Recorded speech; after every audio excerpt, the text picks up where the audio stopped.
ప్రియులారా, బాగున్నారా? దేవుని వాక్యాన్ని క్రమంగా చదువుచున్నారా?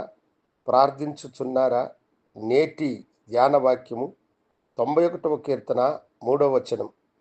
వేటగాని ఉరి నుండి ఆయన నిన్ను విడిపించును, నాశనకరమైన తెగులు రాకుండా నిన్ను రక్షించును. ఆకాశము భూమిని సృష్టించిన గొప్ప దేవుడు వేటగాడైన శత్రువు యొక్క ఉరి నుండి మనలను విడిపించేవాడు. నాశనకరమైన తెగులులు రాకుండా మనలను రక్షించువాడు ఆయన.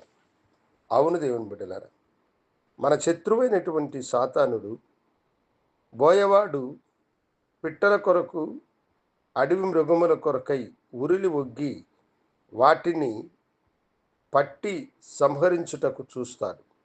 అలాగనే మన శత్రువైనటువంటి సాతాను మనలను నాశనము చేయటానికి ఉరిని ఒగ్గి ఆ ఉరిలో మనము చిక్కుకొనులాగున వాడు తన ప్రయత్నాలను చేస్తాడు.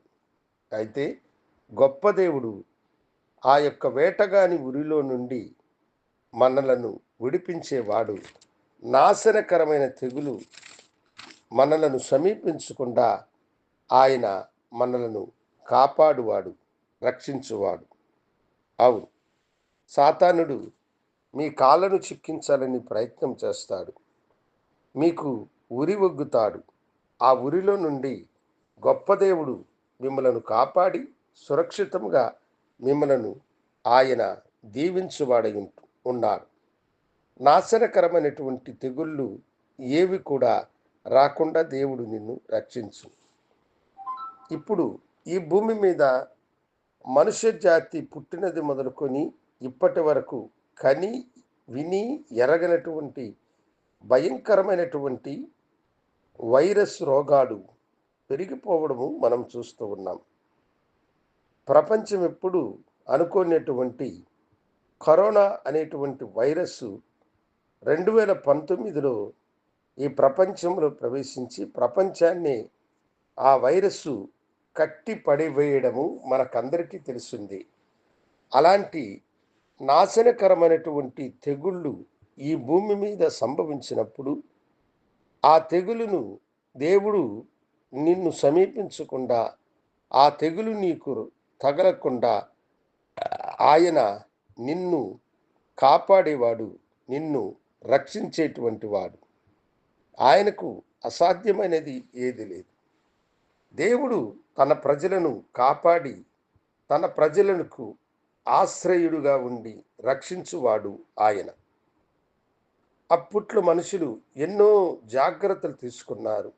అయితే దేవుణ్ణి ఆశ్రయించిన అనేక గ్రామాలు రక్షింపబడ్డాయి. దేవుని మీద నమ్మకము కలిగినటువంటి దేవుని బిడ్డలకు అవి ఏమాత్రము కీడు చేయలేదు. వారి ప్రాణానికి అవి హాని చేయలేదు. అవును దేవుని బిడ్డలారా, వేటగాని ఉరిలో నుండి మనలను కాపాడు దేవుడు ఏ తెగులు కూడా, నాశనకరమైన ఏ తెగులు కూడా రాకుండా ఆయన నిన్ను కాపాడి నిన్ను రక్షించడానికి సమర్థుడు.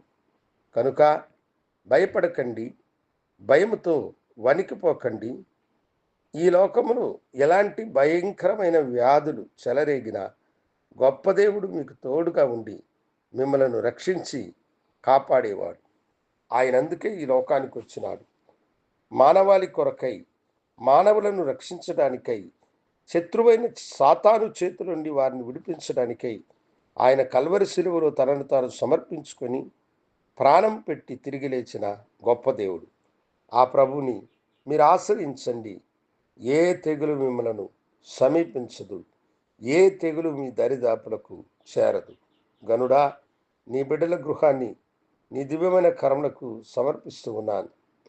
ఇశ్రాయేలీయుల చుట్టూ అగ్నిని కంచెగా ఉంచిన దేవుడవు నీ బిడ్డల గృహం చుట్టూ నీ కంచె కాపుదల అనుగ్రహించి వారిని ఆశీర్వదించమని యేసు నామమున అడిగి వేడుకొంచున్నాము తండ్రి.